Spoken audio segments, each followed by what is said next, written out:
con esta clase. Padre que estás en el cielo, queremos darte gracias, Señor, por darnos la oportunidad de conectarnos. Gracias por mis hermanos y hermanas que están conectados en este tiempo de aprendizaje. Queremos pedirte, Señor, que nos puedas ayudar y que puedas abrir nuestra mente, nuestro corazón al entendimiento, Señor, Padre, de lo que hoy vamos a aprender. Gracias te damos, Señor, por tu fidelidad y bondad. Pedimos, Padre, tu bendición y pedimos, Padre, pues que me utilices, que utilices el conocimiento y sobre todo, pues siempre puedas traer a nuestra mente, a nuestro corazón el asombro para poder verte a ti, para poder tener humildad y una devoción profunda hacia ti y a través de ello poder honrarte más y servir más a nuestros prójimos. Gracias te damos y oramos en Jesús. Amén. Qué gracias, hermano. Pues vamos a ver hoy el reino de Dios en el Nuevo Testamento. Esta clase, lo que hoy vamos a ver es un viaje, es algo, un vuelo de pájaro, ¿no? Como dicen, sobre lo que es el reino de Dios. Entonces vamos a ver varios aspectos, ¿no? Del reino de Dios, de todo el Nuevo Testamento. Entonces, obviamente va a ser bastante panorámico. Yo les voy a compartir una sección de un libro donde ustedes van a poder, si quieren profundizar más en el tema, van a poder ahí leer algunos de los datos, ¿no? Que estamos teniendo acá y van a poder profundizar más. Pero para poder entender, ¿no? Que en estos 50 minutos vamos a tener una vista de todo lo que el reino es en el Nuevo Testamento, entonces va a ser bastante panorámico, como un vuelo de pájaro, pero nos va a ayudar sobre todo a tener una perspectiva completa, de cómo el reino de Dios no es algo aislado, cómo el reino de Dios no es algo futuro, ¿verdad? Que ya lo mencionamos en la clase pasada, sino más bien el reino de Dios es algo presente, es algo con lo cual la iglesia convivía y entendía, y algo también, pues que hoy vamos a ver en esta clase. Bueno, primero, la expectativa judía o la expectativa del pueblo de Dios sobre el reino de Dios, ¿verdad? ¿Cuál era la expectativa? Un estallido militar. Ellos tenían la expectativa de un rey conquistador, una destrucción inmediata de los enemigos territoriales. Una perspectiva política, militar y obviamente religiosa. Pero esa es la expectativa que el pueblo de Dios tenía hasta el siglo primero y bueno, puede ser que todavía en algún sentido se tenga para algunas personas en el mundo. Pero ¿cuál es la realidad? La realidad es no una llegada como un estallido militar, sino una llegada silenciosa, una semilla plantada y una victoria del sacrificio, de la humillación de Cristo, pero una semilla que sigue avanzando y dando fruto hasta el día de hoy y ganando terreno hasta el día de hoy. Entonces alguien dijo, puedes pisotearme en la misma tierra, pero aún así, como el polvo, me levantaré. Y esta frase expresa lo que el cristianismo es. Cristianismo, como vimos en la clase pasada, es esa gran roca de la profecía de Daniel, que es ese reino eterno, ¿verdad? Y ese es el cristianismo, ese reino de Dios, que sigue vivo y hoy sigue vivo como en el primer siglo. Entonces, bueno, ellos tenían una expectativa, hay una realidad y obviamente esa realidad choca con la expectativa y por eso la mentalidad judía definitivamente pues no podía acoplarse, ¿no? A la realidad. ¿Por qué? Porque estaba hablando de dos cosas totalmente diferentes. Entonces, ¿qué es lo primero que podemos ver en esta clase? Es ese reino encarnado, ¿no? Jesucristo quien unifica, hay tres esferas que el reino de Dios tiene. Tiene un poder, ¿verdad? Que obviamente es ejercido por un rey, ¿verdad? Y la autoridad cósmica e inauguración del gobierno de Dios. Vemos que en Jesucristo se inaugura el reino de Dios. Y es ese reino encarnado en Jesucristo, cumple en él, en la persona de Jesús, la primera esfera. La segunda esfera de un reino es el lugar, ¿verdad? Un reino tiene un rey, obviamente, pero también tiene un territorio, ¿no? ¿Verdad? Si no, no sería reino. Tiene un territorio y la restauración, ¿verdad? De ese Edén, de ese nuevo, este, lugar donde habrá en un futuro, ¿verdad? Ese nuevo cielo y esa nueva tierra. Por eso Jesús dice, mi reino no es de este mundo en cuanto al territorio. Pero también vemos que el reino de Dios o un reino tiene un pueblo, es decir, una comunidad. Y esa comunidad, ¿por quién está formada? Por los ciudadanos redimidos de toda tribu y de toda nación. Así que el reino de Dios, como cualquier reino, cumple con estas tres esferas: poder, lugar, pueblo. Obviamente, también ese poder, ese lugar y ese pueblo están siendo dirigidos por una ley, por una justicia, y que lo vamos a ver más a profundidad en las próximas dos clases cuando hablemos del Sermón del Monte y donde nos vamos a enfocar mucho en la justicia del reino y en los ciudadanos del reino. Entonces vemos, hermanos, que esto es nuestro Señor Jesucristo. Nuestro Señor Jesucristo tiene el poder, el lugar y el pueblo. Y ese es el reino de Dios. Pero vamos a ver ahora la perspectiva de los cuatro evangelios. En cualquier momento, hermano, mi hermana, si me quieres interrumpir, si tienes alguna duda, algún comentario, sin ningún problema. Ahí puedes levantar la mano o simplemente interrumpir. Entonces, comencemos ya de lleno, como les dije al inicio de una manera panorámica, en el Nuevo Testamento. Hay cuatro testigos, ¿verdad? Cuatro testigos que son lo que llamamos los evangelios. Y estos cuatro evangelios encarnan el reino, ¿no? Y nos muestran aspectos importantes, aunque los primeros tres evangelios son llamados sinópticos porque comparten, ¿verdad? Muchos elementos, demasiados elementos en común, a diferencia de Juan, pero tienen cosas muy profundas, muy puntuales y perspectivas, muy bien dirigidas. El primero, Mateo, el lugar del rey. Jesús reordena el espacio de la tierra para que se parezca al cielo. Trae una ética celestial llamada el Sermón del Monte a un ámbito terrenal. Entonces Mateo, en lo referente al reino de Dios, ¿verdad? Nos muestra a un Jesús que está reordenando la justicia, está reordenando la ética y lo hace a través de sus enseñanzas. El libro de Mateo es rico en enseñanza y está estructurado de esa manera.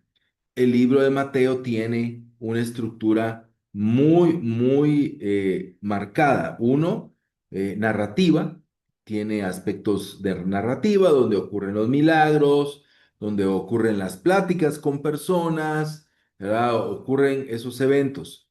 Luego de esa narrativa hay enseñanza. Luego vuelve a haber narrativa, luego hay enseñanza, llamados discursos. Y así se va todo el evangelio prácticamente. Entonces, Mateo tiene esa perspectiva en lo referente al rey. Marcos es un evangelio súper dinámico, ¿verdad? Rápido. Dice que Marcos fue escrito para ser leído en una sentada o escuchado en una sentada, ¿verdad? Es un libro dirigido principalmente a los cristianos romanos y habla sobre el poder del rey, ¿sí? La autoridad del rey se redefine radicalmente a través del servicio y el sufrimiento. Ejerce poder sobre la naturaleza, la enfermedad y la muerte. Entonces Marcos, en lo referente a nuestro rey, nos muestra su gran poder. Y es, como les digo, un evangelio dinámico, rápido, cautivante, ¿verdad? Es muy increíble, ¿no? Marcos, pues como todos concuerdan, la mayoría de eruditos, fue el primer evangelio en escribirse y por lo menos Mateo y Lucas, mucha de su fuente para escribir su evangelio viene de Marcos. Lucas, el pueblo del rey, tiene un enfoque importante en lo referente al rey en una inversión social. El reino acoge a los marginados, a los pobres, a las viudas, a los samaritanos, a los gentiles. Entonces Lucas, como un escritor, historiador que escribe, ¿verdad?, a una audiencia principalmente gentil, tiene un enfoque sobre el pueblo, sobre las personas.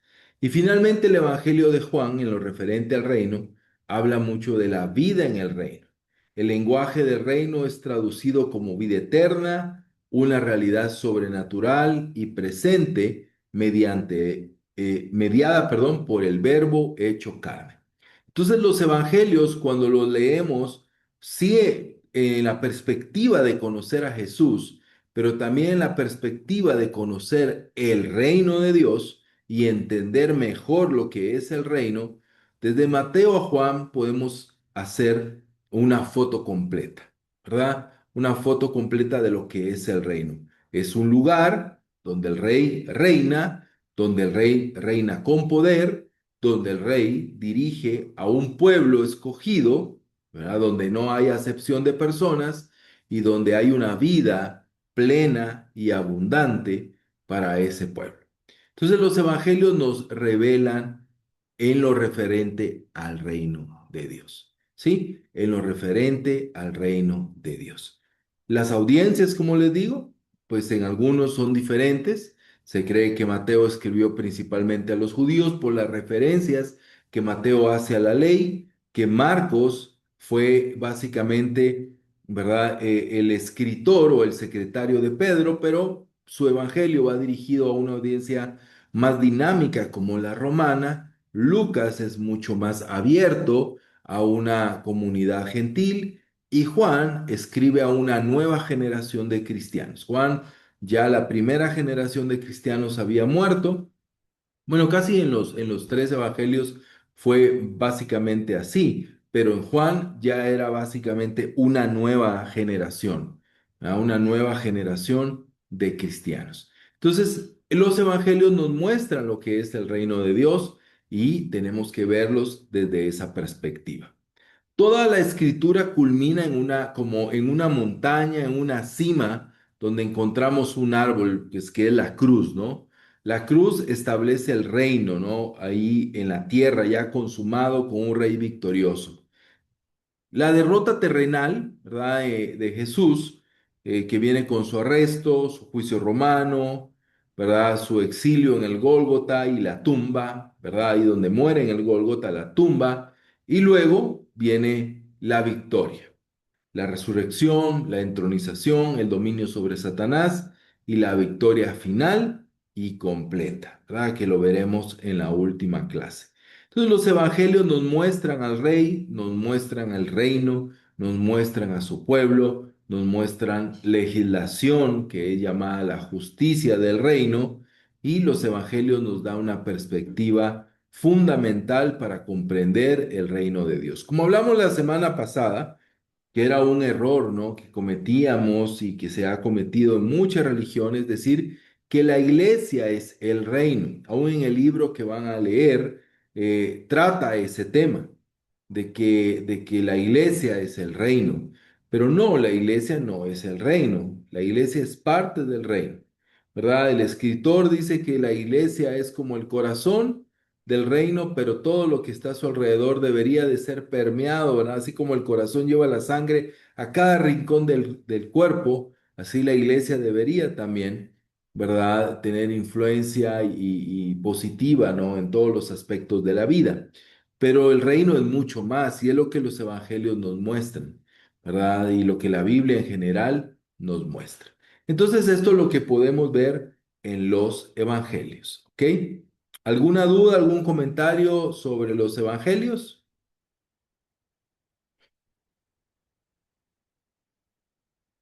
Ok. Ahora vamos al libro de los Hechos. Como sabemos, pues Jesús resucita. Los apóstoles todavía tienen ahí un poquito sus dudas, ¿no? Si vamos a Hechos, capítulo 1, si me acompaña a sus Biblias, en Hechos, capítulo 1, los hermanos, pues tienen su incertidumbre todavía, ¿no? ¿Qué va a pasar? ¿Qué va a suceder? ¿Verdad? ¿Qué es lo que va a pasar? En el versículo 6 del capítulo 1 dice, entonces los que estaban reunidos le preguntaban, sea, no uno, no dos, sino todos los 120 están expectantes, ¿verdad? Están ahí expectantes y van y le preguntan a Jesús.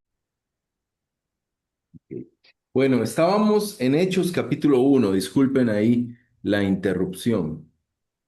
Vamos a ir a Hechos capítulo 1, versículo 6. Como les venía diciendo, ellos están expectantes y le preguntan. Entonces los que estaban reunidos le preguntaron, Señor, ¿restaurarás en este tiempo el reino a Israel? Jesús les contestó, no les corresponde a ustedes saber los tiempos ni las épocas que el Padre ha fijado con su propia autoridad. Pero recibirán poder cuando el Espíritu Santo venga sobre ustedes y serán mis testigos en Jerusalén, en toda Judea y Samaria y hasta los confines de la tierra. Entonces, ¿qué vemos en Hechos capítulo 1 versículo 8, ¿no? Del 6 al 8. Ellos están con esa duda, ¿no? ¿Qué va a pasar? ¿Qué va a suceder? ¿Cómo le vamos a hacer, ¿no? Este, el reino lo vas a restaurar ya y Jesús pues les dice que no, ¿verdad? En la consumación final. Como vimos la semana pasada, el reino de Dios ya estaba, pero todavía no, ¿verdad? Todavía no estaba consumado o no está consumado. Pero Jesús les da un plan de acción, ¿verdad? Un plan de acción de cómo el reino debía de funcionar, ¿verdad? Y es como estos círculos que vemos acá. Lo primero, ¿verdad? ¿Dónde deberían de comenzar ellos a predicar el mensaje? Versículo 8 dice, pero recibirán poder cuando el Espíritu Santo venga sobre ustedes y serán mis testigos en Jerusalén. Ok, aquí hay un simbolismo que los teólogos ven, ¿verdad? Como el centro de Israel, como una reconstrucción simbólica, ¿no? Del centro de Israel como parte del plan de Dios.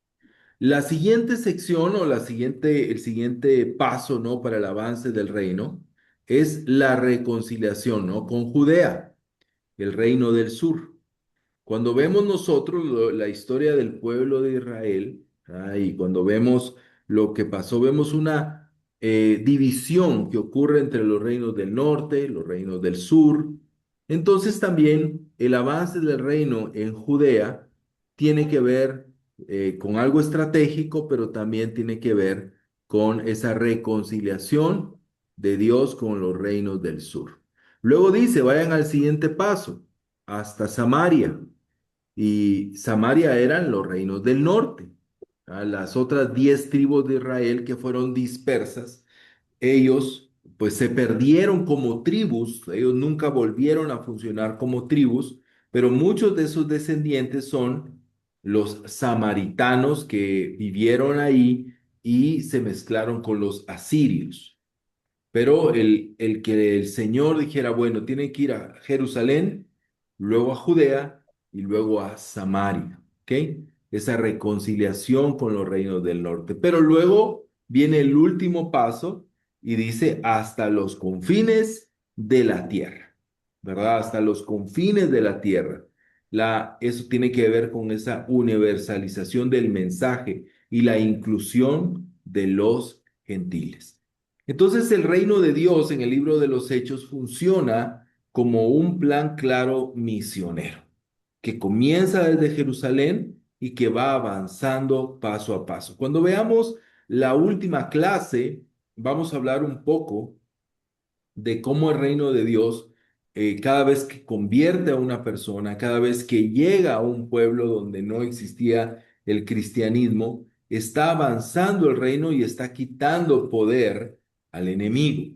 Sí, esa es como la visión también que tiene el libro. Entonces vemos el plan de Dios. ¿Y cuál era la gente? El Espíritu Santo. El Espíritu Santo dice, ustedes recibirán el Espíritu Santo y es el Espíritu el que impulsa el mensaje, ¿verdad? De lo particular a lo universal. Desde la persona, luego al pueblo, luego a la ciudad y luego a las ciudades circundantes hasta llegar con las misiones a los confines de la tierra, ¿sí? Entonces vemos con claridad. Sí, Claire. Sí, gracias, Pablo. A mí me llama mucho la atención que los cuatro evangelios, el protagonista es Jesús, Ujú. ¿verdad? Y en el libro de los Hechos, el protagonista es Jesús solamente en el capítulo 1, Sí, ¿verdad? Y el protagonista del resto del libro es el Espíritu Santo. correcto. Realmente se vuelve esa transmisión. Y no sé si puedes regresar a la diapositiva en donde mencionaste los tres elementos del reino. Ujú. Gracias. En esta diapositiva, ¿en dónde cabe el Espíritu Santo?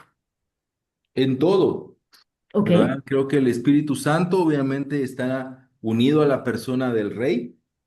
¿Verdad? Es Unido al- uno con el Señor y con Dios. Obviamente, como vemos en la escritura de Hechos 1:8, es el que impulsa, el que llena al pueblo y como también vemos en las escrituras, el Espíritu Santo, pues es parte de ese aliento de vida, ¿verdad? Entonces está en todo lugar también, ¿verdad? Pero el Espíritu está en todos lados y es un buen punto porque el libro de los Hechos, Jesús es protagonista como el mensaje, ¿no? ¿Verdad? Pero aunque le llaman el libro de los Hechos de los Apóstoles, muchos creen que se debería llamar el libro de los Hechos del Espíritu, ¿no? Porque es el Espíritu el que está ahí cumpliendo con la misma profecía del Señor, ¿verdad? De que Él nos enviaría, ¿verdad? A alguien ahí que nos iba a ayudar, o en este caso, a los hermanos, ¿verdad? ¿Algo más, Claire?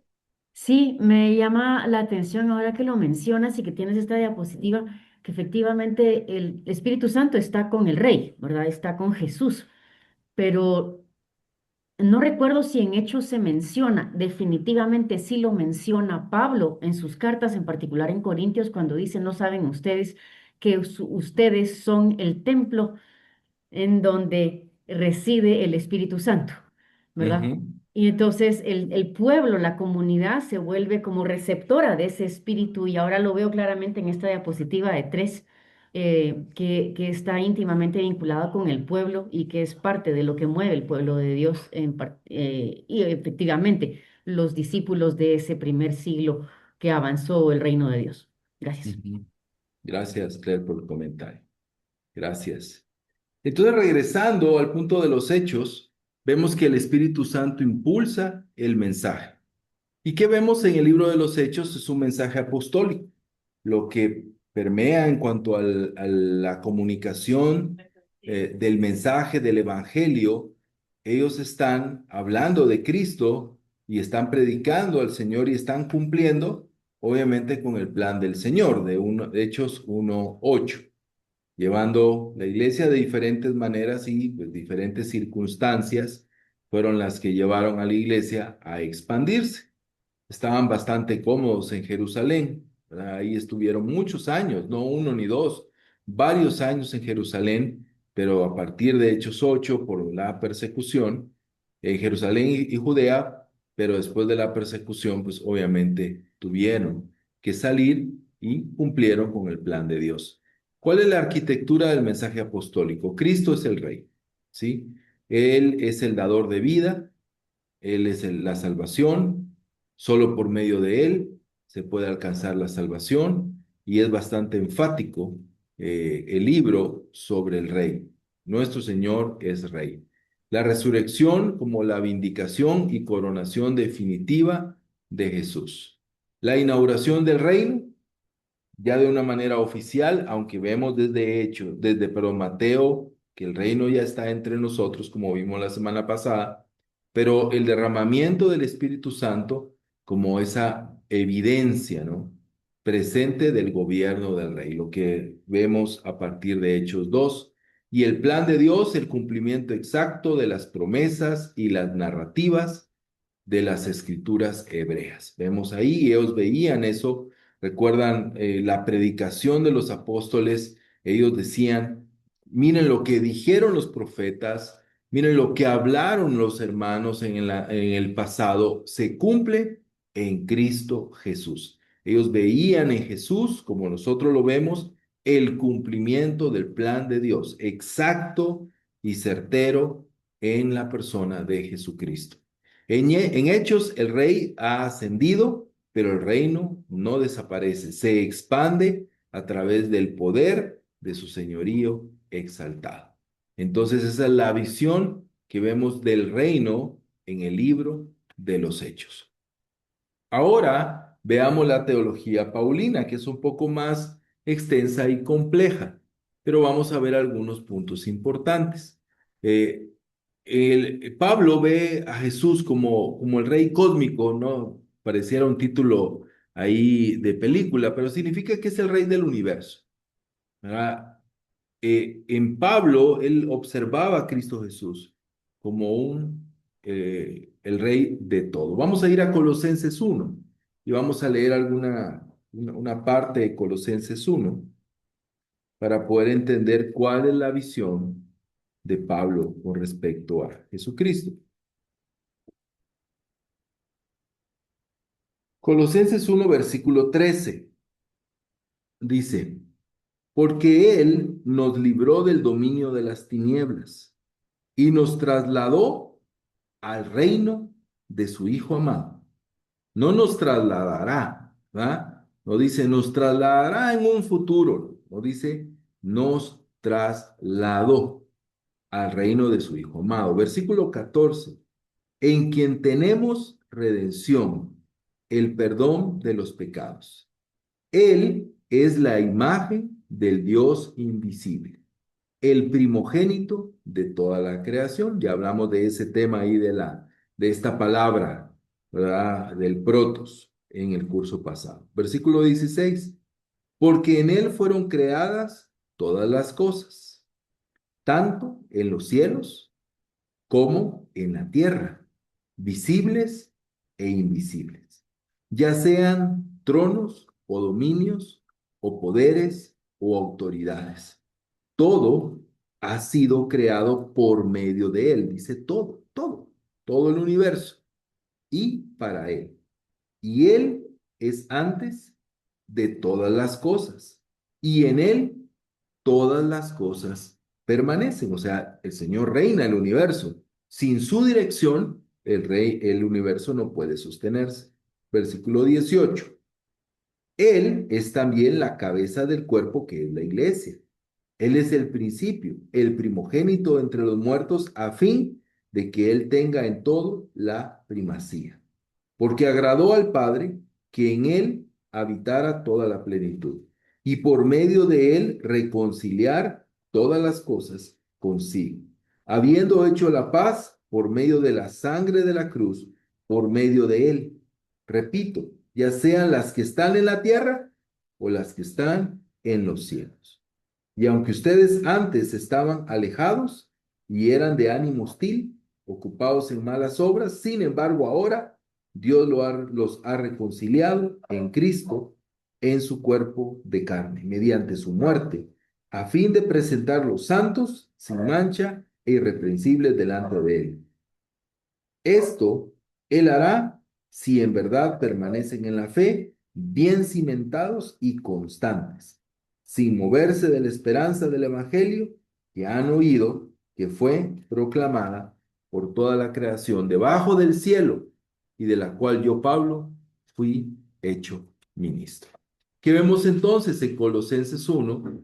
Esa esfera de dirección, de señorío de Jesús es cósmica, o sea, es universal, es todo el universo. La escritura es bastante clara, todas las cosas. Y repito lo que dije al inicio, al leer el versículo, que el Señor nos trasladó de las tinieblas. Nosotros decimos, ¿no? Pasamos de la oscuridad a la luz.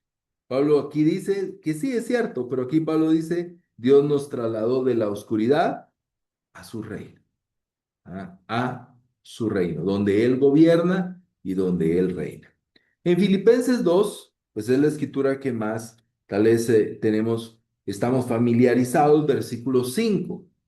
Haya pues entre ustedes esta actitud que hubo también en Cristo Jesús, el cual, aunque existía en forma de Dios, no consideró el ser igual a Dios como algo a que aferrarse, sino que se despojó a sí mismo tomando forma de siervo, haciéndose semejante a los hombres y hallándose en forma de hombre, se humilló él mismo, haciéndose obediente hasta la muerte y muerte de cruz, por lo cual Dios también lo exaltó hasta lo sumo y le confirió el nombre que es sobre todo nombre, porque al nombre de Jesús, ante el nombre de Jesús se doblará toda rodilla de los que están en el cielo y en la tierra y debajo de la tierra, y toda lengua confiese que Jesucristo es Señor para gloria de Dios Padre.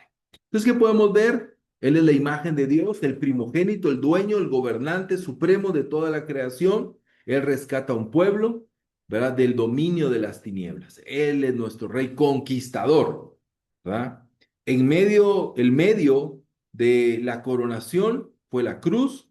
El rey no explotó su igualdad con Dios, sino aceptó humildemente la humillación pública, la muerte de cruz, y pues Dios lo exaltó y él gobierna por todo.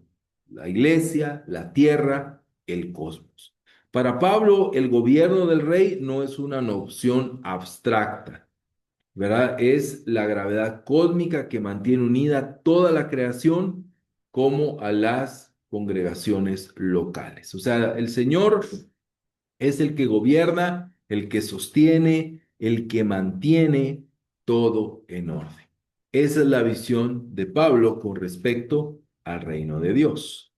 Entonces, ¿cómo entramos y compartimos el gobierno? Primero, el código de acceso es la fe. La lealtad al Mesías, aquí en Colosenses habla, si ustedes permanecen, dice más adelante, si ustedes están firmes. La lealtad al Mesías es la única forma de entrar en esa nueva ciudad, ¿no? No por obras, sino por la obra del rey. El estatus es la justicia. El rey a través de su sacrificio absorbe la ira y otorga un estatus de justos a sus súbditos. Eso lo vemos en Romanos 3, que Él nos justifica por la fe. Pero Él también nos pide una unidad. Judíos y gentiles forman un solo cuerpo. Las iglesias locales actúan como ese microcosmos tangible de la paz de Cristo. Eso lo podemos ver en Efesios 4. Pero también como pueblo, para Pablo era muy claro, hay un retorno, hay una esperanza, una nueva ciudad. La comunidad vive con santidad expectante, aguardando la visita imperial, el descenso del rey con voz de mando, como dice Primera de Tesalonicenses. Entonces el reino de Dios es muy claro y marcado en toda la Biblia y no podemos verlo de una manera tan maravillosa, ¿no? Como Pablo lo expresa y lo muestra, que no es el reino de una iglesita, ¿no? De nuestra iglesia, por muy grande que sea en este tiempo, en este mundo, no sé, no, no, no, no, eso sería minimizar, que el reino de Dios fuera solo la iglesia, sería minimizar el poder de Dios. Ah, pero no, vemos con claridad que Él gobierna el cosmos, todo, todo está ahí y tú y yo como cristianos, como creyentes, como hijos suyos, por medio de la fe, podemos ser parte de ese reino en el cual Él gobierna y como pueblo podemos esperar su retorno. Ahora veamos la siguiente sección, que son las cartas, ¿verdad? Que tenemos en Hebreos, Santiago, Pedro y Judas. Y aquí lo veremos en una sola diapositiva. Primero, Hebreos, ¿verdad? Hay una visión vertical. O sea, Hebreos es muy claro porque su perspectiva es totalmente cristocéntrica. Y la visión del escritor de Hebreos es defender o por llamarlo de una manera, porque Dios no necesita que lo defendamos, pero hacer una apología de Cristo con respecto al judaísmo, a la ley y a las tradiciones o costumbres. Entonces él tiene una visión clara de quién es el rey. Es un sacerdote rey, es un sacerdote rey.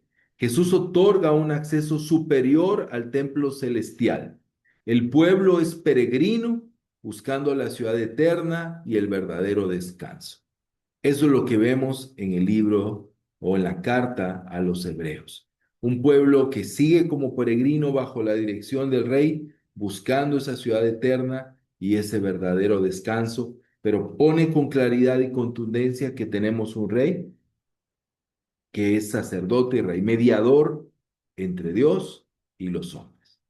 En el libro de Santiago vemos una visión más horizontal, ¿verdad? Con respecto a la sabiduría del rey.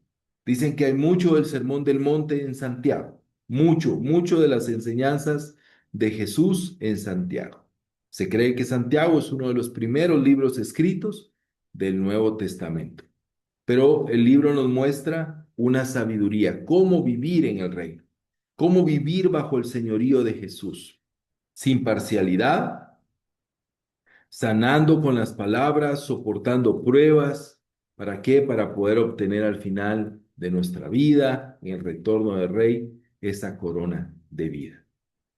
Y Pedro y Judas tienen una visión temporal, ¿verdad? Ellos están con una visión de el fin se acerca.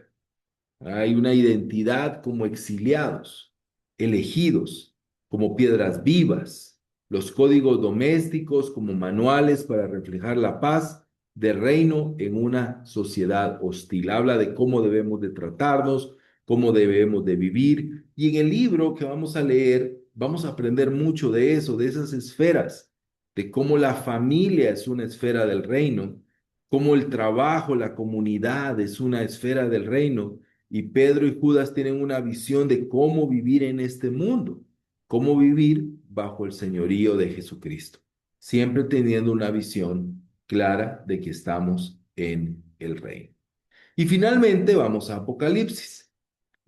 Aquí vemos que hay una ilusión terrenal que se acaba para muchos con persecuciones visibles, poderosos imperios humanos, caos y sufrimiento. Pero detrás de esa realidad que vivieron los receptores de Apocalipsis, Juan revela una realidad cósmica. Habrá una guerra espiritual masiva, donde hay elementos como el dragón, como la bestia, donde Dios está entronizado. Es una visión, al final es una revelación lo que es Apocalipsis. El objetivo de la literatura apocalíptica no es la predicción, sino el desenmascaramiento, no, desenmascaramiento, perdón, el revelar las realidades espirituales que nos rodean, ¿sí? Como una realidad. O sea, Apocalipsis al final lo que nos traslada es a una visión, a poder ver lo que ocurre y ocurrirá. O sea, quita el velo para poder entender un poco. Recuerden que también el libro de Apocalipsis está ahí, ubicado en un tiempo de persecución, de dolor, de angustia, y es en esa época, en esas circunstancias y situaciones dolorosas, donde Dios manda esta revelación final para poder entender la consumación del reino. Aquí hay una paradoja del poder supremo. Vemos dos aspectos del rey. Vemos al león de Judá en el libro, el único digno de abrir el rollo, desatar el juicio sobre los reinos del hombre. Cuando Juan dice, me puse a llorar, no sabía cómo, quién iba a abrir. Nadie es digno de abrir. Pero apareció el león de Judá, nuestro Señor, Él es el digno de abrir. ¿Verdad? Fuerte, poderoso, magnífico. Pero también está del otro lado, lo que como una aparente contradicción, lo que es una paradoja, el cordero inmolado. La subyugación se logra mediante el sacrificio, la crucifixión no fue reemplazada por la exaltación, es la identidad misma de la victoria de Cristo. O sea, el cordero inmolado nos muestra de que la crucifixión es la identidad misma de la victoria. O sea, nuestro Señor inmolado. Es increíble esto. La victoria definitiva no se logra mediante la coerción o la espada humana, sino a través de la muerte sacrificial del Rey. Por eso, como hablábamos la semana pasada, eh, una visión que tiene que ver con guerra, con un dominio militar, no puede, no tiene nada que ver con el reino de Dios. Entonces, ¿qué vemos acá un poco? Y lo vamos a ver en la última clase cuando hablemos de el fin de los tiempos y el reino. Pero vemos que el libro nos muestra una protección como en este ojo de la tormenta. ¿Cuál era la tormenta? El juicio de Dios será derramado sobre la tierra, ¿sí? El mar y los reinos rebeldes, la caída de los sistemas, el fin de los tiempos. Pero hay un santuario, ¿verdad? Y están en este número representativo, que son protegidos del reino, ¿verdad? Son protegidos del reino de Dios. Su pueblo apartado, separado, levantado por el Señor. Dios nivela los reinos de la tierra, pero construye un cerco protector alrededor de su propio árbol, de su propio pueblo. El pueblo es sellado con la sangre del cordero, resguardado en su presencia, donde Él va a enjuagar toda lágrima, donde Él va a curar toda herida y donde ya no habrá dolor ni llanto. Entonces, en Apocalipsis hay una visión apocalíptica, valga la redundancia, del reino de Dios. Hay el destino de dos ciudades. Una es llamada en el libro Babilonia, la ciudad del hombre. ¿Cuál es la naturaleza de esta ciudad? Es arrogante, violenta, económicamente explotadora, es llamada, ¿verdad? La prostituta representa todas las ciudades que se oponen a Dios. El destino, la destrucción total, atada a una piedra de molino y hundida en el fondo del océano. La Nueva Jerusalén, la ciudad de Dios. ¿Cuál es su naturaleza? Pura, pacífica, la morada literal de Dios con la humanidad. Dice ahí, Él morará con ellos. El destino desciende del cielo a la tierra, renovada. Las iglesias fieles se convierten en columnas permanentes en su templo. Lo que dice la escritura sobre sus iglesias. Entonces vemos que el libro nos muestra dos destinos donde el reino es consumado finalmente. Para hacer una síntesis de lo que hoy hablamos, y que se puede llamar del Edén a la Nueva Jerusalén, aquí vemos la historia del Nuevo Testamento, el cual es el cumplimiento definitivo del plan de Dios. Su poder, el pueblo redimido, habita en un lugar, el cual es el reino para siempre. Donde comienza, vemos las promesas del Antiguo Testamento, se busca el rey verdadero, Israel, una nación elegida, una tierra prometida. La encarnación que vemos en los evangelios, Jesús encarna el gobierno, llama a los marginados, trae el cielo a la tierra. La comunidad y el traer el cielo a la tierra es el reino. Lo veremos ahí en el Sermón del Monte. La comunidad lo vemos en Hechos, en las epístolas. El rey exaltado reina, judíos y gentiles unidos en la iglesia, ¿verdad? Somos embajadores del reino, somos embajadas del reino, esa es la iglesia, embajadas del reino que se van expandiendo. Y en Apocalipsis vemos la consumación. El Cordero vence, los santos reinan para siempre y la nueva creación es establecida. Desde el árbol del Edén hasta Apocalipsis 22, el árbol de la vida en la nueva Jerusalén. Entonces, hermanos, aquí hoy en esta clase podemos ver, como les decía al inicio, de una manera panorámica cómo el reino de Dios es tan claro, está ahí en cada uno de los libros. Y que obviamente cuando estudiamos esto, podemos empezar a leer la Biblia con lentes diferentes. Muy pocas veces estamos leyendo leyendo la Biblia buscando el reino. Pero al entender lo que hoy hablamos, mi expectativa es que al agarrar mañana temprano nuestra Biblia, podamos buscar, podamos ver, uy, esto habla de cómo es el reino, esto habla de quién es el rey, esto habla de cómo vivir en el reino. Dice que el reino de Dios es de lo que más habló Jesucristo, ¿sí? Y también lo vemos en tanto en los evangelios como en las cartas y como también en Apocalipsis. Así que nuestra mente puede cambiar y podemos ver ahí el reino. El libro nos va a ayudar a entender cómo llevar el reino a todas las esferas de nuestra vida y cómo, como hijos de Dios, podemos de veras colaborar con el Señor para que el reino siga avanzando. ¿Sí? ¿Alguna duda o algún comentario antes de despedirnos?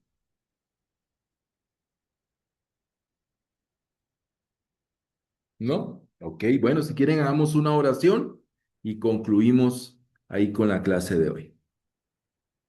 Padre que estás en el cielo, agradecemos muchísimo, Dios, tu palabra que nos enseña, que nos muestra, Dios, de una manera pues clara, cuán importante y fundamental es el entendimiento del reino para nuestra vida, para nuestra manera de actuar, para entender también la importancia de nuestras acciones y cómo podemos ser esos embajadores de ese reino. Ayúdanos en el transcurso de las clases, de las lecturas, a poder comprender y entender cómo podemos interactuar de una mejor manera con el reino y cómo, Padre, podemos honrarte como Rey. Gracias te damos por este tiempo, por mis hermanos que se conectaron y pedimos tu bendición y tu ayuda en el nombre santo y bendito de tu Hijo Jesucristo. Amén. Descansen, hermanos. Muchas gracias, Pablo. Gracias, Pablo. Buenas Muchas noches. Muchas gracias. gracias, Feliz Buenas noche a Pablo. noches, todos. Feliz hermano. noche. Gracias.